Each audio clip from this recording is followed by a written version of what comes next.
Hello, it's the Cryo Lady. So today I'm going to talk about toxic in-laws, ex-in-laws. Do you have toxic ex-in-laws? No, it's a common problem. All you divorced ladies. Or even if you're not divorced, you're in a long-term relationship with someone and then that all sort of broke down.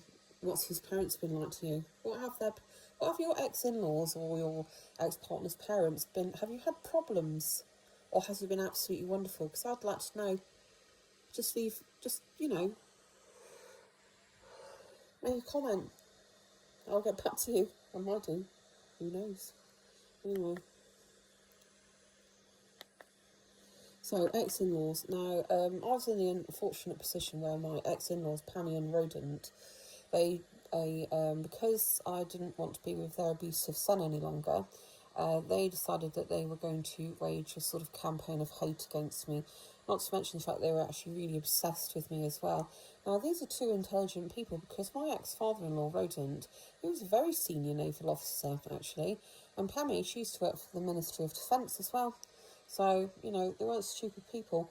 But I just think they had so little going on in their lives, They didn't really have any real friends as such.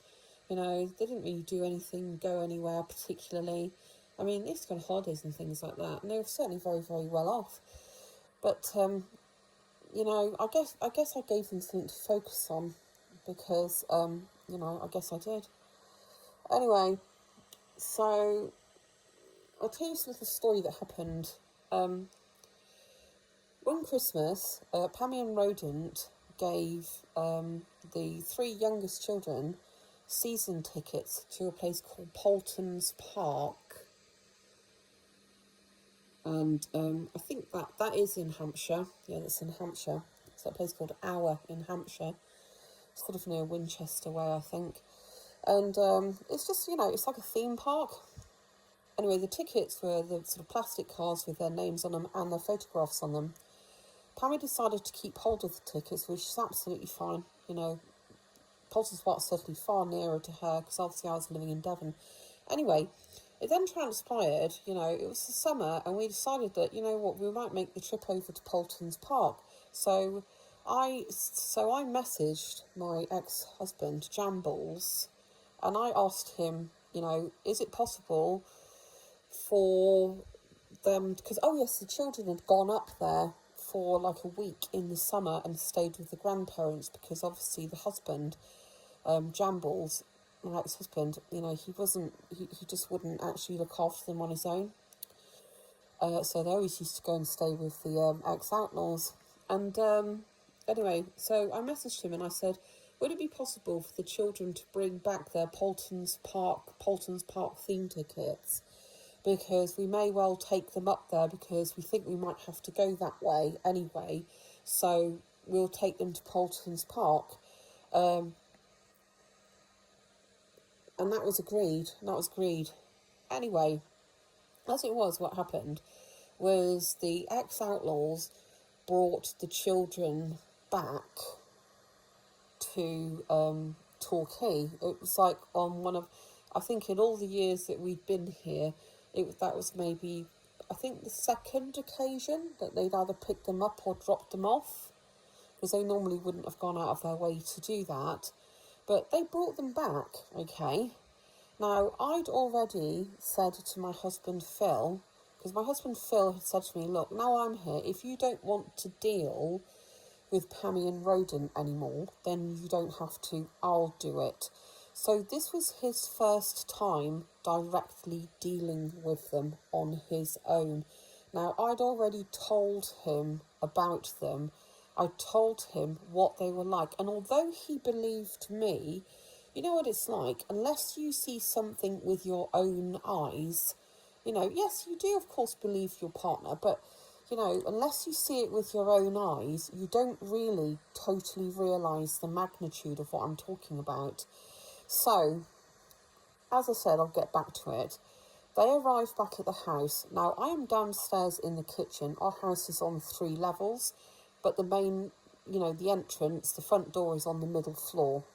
So I stayed downstairs in the kitchen.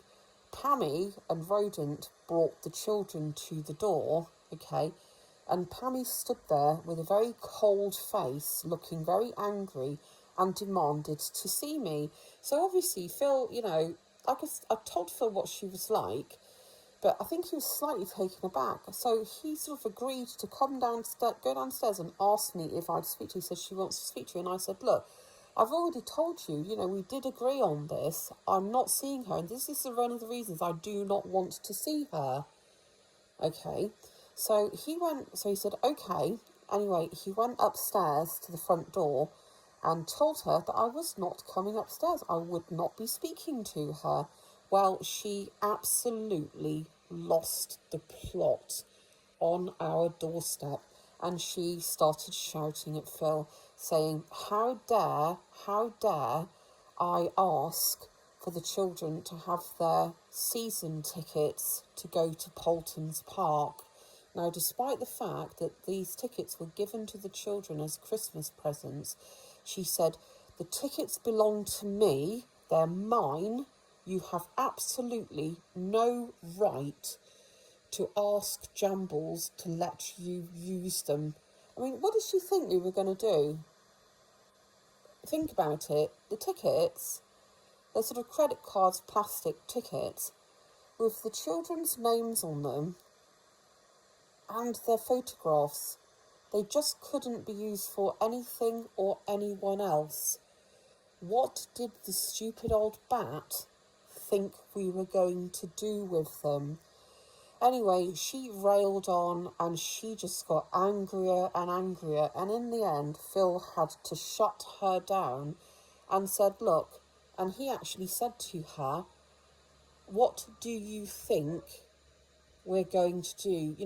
You are putting your hatred of my wife before the welfare and enjoyment of your grandchildren. Is that what you like to do?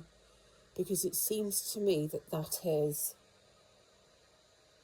Anyway, she just abruptly shut up, but just stood there staring at him. And then she took the tickets out of her pocket and she threw them onto the floor.